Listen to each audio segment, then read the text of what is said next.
Já imaginou resolver um problema que intrigou, tipo gênios por mais de um século? Nossa. É isso que a gente vai explorar hoje, na vida de Grigori Perelman. Sim. Um matemático russo que não só desvendou a conjectura de Poincaré, como recusou medalhas e prêmios milionários. Uau. Parece até roteiro de filme, né? Totalmente. A história do Perelman é fascinante. E ele se tornou, tipo, uma lenda no mundo da matemática. A gente vai mergulhar na trajetória dele, desde a infância até a solução da conjectura de Poincaré e tentar entender essa mente brilhante que prefere o isolamento à fama. Ok, vamos desvendar essa história. Perelman nasceu em Leningrado, hoje São Petersburgo, na Rússia. Isso. E desde pequeno já demonstrava uma habilidade incrível para matemática. Imagina a influência que os pais tiveram, né? Com certeza. O pai, Yakov, era engenheiro eletricista e estimulava o raciocínio lógico do filho com quebra-cabeças e jogos de xadrez. Já a mãe, Lubov, era professora de matemática e, claro, incentivava a paixão dele pelos números. E olha só, ele também tocava violino, aprendeu com a mãe e com um professor particular. Um verdadeiro polímata. Que legal. E aí entra em cena o professor Sergei Rukshin, um mentor fundamental na vida do Perelman. Ele viu o potencial do garoto e o guiou para a Escola Especial de Matemática e Física número 239, uma escola super renomada, um celeiro de futuros gênios. E tem uma história curiosa sobre esse professor. Sério? Contei. Parece que ele ensinou inglês por Perelman em poucas semanas. Caramba. Só para que ele pudesse entrar na sua escola especial. Imagina o nível de dedicação dos dois. O Rukshin foi crucial para lapidar o talento do Perelman. E essa escola que você mencionou era tipo um clube dos 5 da matemática, né? Só os melhores dos melhores. Exatamente. E o Perelman, com 16 anos, já brilhava nesse ambiente. Ele ganhou a medalha de ouro na Olimpíada Internacional de Matemática com a pontuação máxima. E com esse currículo ele entrou na Universidade Estatal de Leningrado, né? E lá ele teve a oportunidade de ser orientado por Viktor Zaugalar e Alexander Danilovich Alexandrov, dois grandes nomes da matemática. Que privilégio. E mesmo durante a faculdade, ele já demonstrava paixão por ensinar. Ele dava aulas em acampamentos de matemática, mas era conhecido por ser super rigoroso e exigente com os alunos. Parece que a busca pela perfeição já era uma característica marcante dele. Depois da graduação, ele foi fazer doutorado no Instituto de Matemáticas Teklov e, em 1990, defendeu sua tese sobre superfícies de Sela. E a partir daí, ele começou a ganhar reconhecimento internacional, publicando artigos importantes e colaborando com grandes matemáticos. Perelman passou um tempo no Instituto de Altos Estudos em Paris e também deu palestras em universidades americanas. Mas, mesmo com todo esse sucesso, ele nunca se deixou levar pela fama. Verdade. Ele recusou várias ofertas de trabalho e prêmios importantes, preferindo focar na pesquisa e na busca pela verdade matemática. E essa busca o levou ao topo da montanha. Ou melhor, a solução da conjectura de Poincaré. Em 2002, ele publicou online um artigo que continha a solução para esse problema que atormentava os matemáticos há mais de um século. A comunidade científica ficou em choque. Imagina, um problema que desafiou gênios por gerações, finalmente resolvido por esse cara. Perelman se tornou uma lenda instantaneamente. E essa história fica ainda mais interessante quando a gente descobre que ele recusou a medalha Fields, o maior prêmio da matemática. E não parou por aí. Ele também recusou o prêmio de $1 milhão do Clay Institute pela solução da conjectura de Poincaré. É incrível, né? Ele não estava interessado em fama ou fortuna, só na beleza da matemática pura. Realmente intrigante essa postura dele.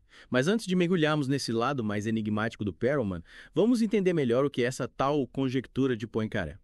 Você consegue explicar para a gente de forma simples o que ela significa? Claro, imagina que você tem uma bexiga.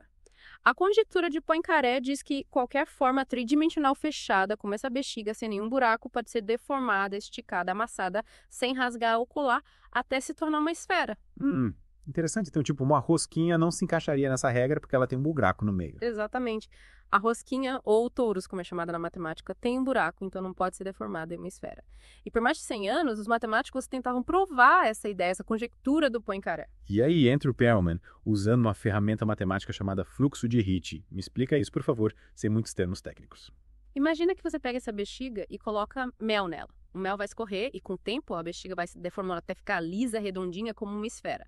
O fluxo de Ricci é mais ou menos isso, só que matematicamente falando, claro, é como se a forma fosse se alisando até chegar à forma mais simples possível, que é a esfera. Nossa, que visual incrível.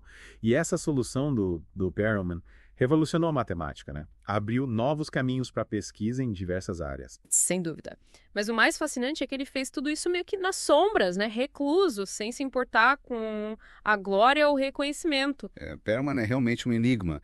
E essa história de reclusão e recusa de prêmios nos leva a perguntas bem interessantes. Mas isso a gente discute no próximo bloco. Fiquem ligados. E voltamos para nossa imersão na mente brilhante e enigmática do Grigori Perelman. É isso aí. No bloco anterior, a gente desvendou um pouco a conjectura de Poincaré e como ele usou essa ferramenta matemática, o fluxo de Hit, para solucionar um problema que desafiou gênios por mais de um século. É de explodir a cabeça, né? Demais. E o mais intrigante é que ele fez tudo isso meio que recluso, sem se importar com a fama ou fortuna. Ele recusou a medalha Fields, o prêmio de $1 milhão do Clay Institute. Me parece que ele se desiludiu com a comunidade de matemática, né? Do tipo, você só se importa com prêmios, não com beleza da matemática pura. Alguns relatos apontam para essa direção. Parece que ele se frustrou com o que ele via como a busca excessiva por reconhecimento e prestígio no meio acadêmico. Talvez ele sentisse que isso obscurecia o verdadeiro objetivo da matemática, que é a busca pela verdade, pela beleza dos números, das formas. Entendo. É como se ele tivesse escalado o Everest, chegado ao topo, plantado a bandeira e de repente todo mundo só se importasse com a marca da bandeira e não com a grandiosidade da conquista em si. Deve ser decepcionante. Com certeza. E essa decepção pode ter contribuído para a decisão do Perelman de se isolar, de viver recluso. Ele parece ter encontrado na solidão um ambiente mais propício para se dedicar à sua paixão pela matemática, sem as distrações e pressões do mundo exterior. E essa reclusão só aumentou a aura de mistério em torno dele. Pouco se sabe sobre a vida do Perelman atualmente. Ele se tornou uma espécie de figura mítica, um gênio solitário em busca de novas verdades matemáticas. Verdade. E a figura do Perelman nos leva a questionar o que realmente significa ser um gênio. Será que a genialidade é um fardo que isola o indivíduo do mundo? Ou seria uma dádiva que permite enxergar a realidade de uma forma diferente, mais profunda? São perguntas complexas sem respostas fáceis. A história do Perelman nos convida a refletir sobre a natureza da genialidade, seus desafios, suas contradições. Mas, e aí, pensando no legado dele para a matemática, qual você acha que foi o real impacto do trabalho do Perelman?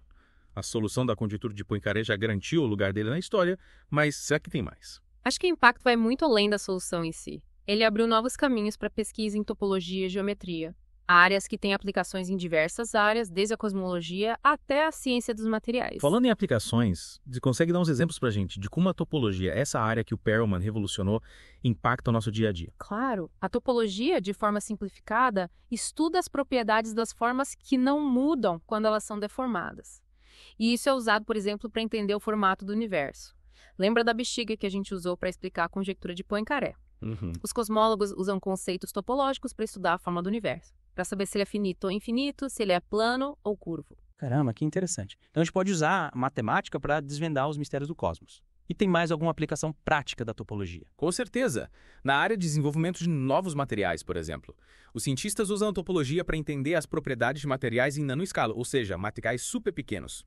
Isso pode levar à criação de materiais mais resistentes, flexíveis, com propriedades incríveis que a gente nem imagina. É incrível como um problema aparentemente abstrato, como a conjectura de Poincaré, pode ter tantas aplicações práticas, né? E o Perelman, com a solução dele, impulsionou essa área da matemática, inspirou a nova geração de matemáticos a explorar novas ideias e desafiar os limites do conhecimento. Exatamente. Ele mostrou que a matemática é uma área vibrante, em constante evolução, com mistérios ainda a serem desvendados. E quem sabe um dia ele decida voltar à vida pública e compartilhar novas descobertas com o mundo. Nossa, Seria um presente, e tanto para a comunidade matemática, você não acha? Seria demais. Mas, mesmo que ele escolha permanecer recluso, a história dele continua a nos inspirar e nos desafiar a buscar a verdade, seja qual for o campo do conhecimento que nos fascinar. Concordo plenamente. A história do Perelman é um lembrete de que a busca pelo conhecimento é uma jornada fascinante e desafiadora que pode nos levar a lugares inesperados e nos transformar profundamente. E com essa mensagem inspiradora, a gente encerra a segunda parte da nossa imersão na vida e obra de Grigori Perelman. No próximo bloco, vamos mergulhar um pouco mais nas implicações da conjectura de Poincaré e especular sobre o futuro da matemática. Fiquem ligados. E voltamos para o último ato do nosso mergulho profundo na mente brilhante de Grigori Perelman. Nesses 2 blocos anteriores, a gente explorou a vida dele, desvendou a conjectura de Poincaré e até vimos como a matemática pode ser usada para desvendar os mistérios do universo e criar novos materiais. É muita coisa, né? É muita coisa. E a gente ainda tem muito o que discutir. A solução da conjectura de Poincaré abriu tantas portas para a matemática que eu fico imaginando quais outros desafios estão esperando por mentes brilhantes como a do Perelman. O futuro da matemática, para mim, parece mais fascinante do que nunca. Com certeza. É como se a gente tivesse encontrado um novo mapa de um território desconhecido. A solução do Perelman nos deu as ferramentas, a bússola, para explorar esse território. E quem sabe que maravilha a gente vai encontrar por lá. E que território é esse? O que mais a matemática tem a nos revelar? Quais são as grandes questões que os matemáticos estão tentando responder hoje em dia? Olha, uma das áreas mais quentes da matemática hoje em dia é a teoria das cordas. É uma teoria física que tenta unificar todas as forças da natureza, incluindo a gravidade, usando a ideia de que as partículas fundamentais do universo não são pontos, mas sim cordas vibrantes. E adivinha? A matemática por trás da teoria das cordas é super complexa e usa muita topologia. A área que Perelman revolucionou com a solução da conjectura de Poincaré. Sério? Então o trabalho do Perelman pode ter implicações até na física teórica. É incrível como tudo está conectado, né? E você acha que a gente está perto de desvendar os segredos do universo usando a matemática? É difícil prever o futuro, mas eu sou otimista. Com a ajuda de novas ferramentas computacionais, colaborações internacionais e principalmente a criatividade de mentes brilhantes, a gente está cada vez mais perto de entender os mistérios do cosmos, através da linguagem da matemática. E essa é a beleza da matemática, né? Essa capacidade de nos conectar com o infinito, de desvendar os padrões ocultos da natureza, de expandir os limites da nossa compreensão. Exatamente. E a história do Grigori Perelman, com toda a sua genialidade e excentricidade, nos lembra que a busca pelo conhecimento é uma aventura incrível, cheia de desafios e recompensas. E com essa mensagem inspiradora, a gente chega ao fim do nosso mergulho profundo na vida e obra de Grigori Perelman. Esperamos que vocês tenham curtido essa viagem pelos labirintos da matemática e que se sintam inspirados pela história desse gênio singular. E fiquem ligados no The Deep Dive, porque sempre teremos novas histórias fascinantes para compartilhar com vocês. Até a próxima.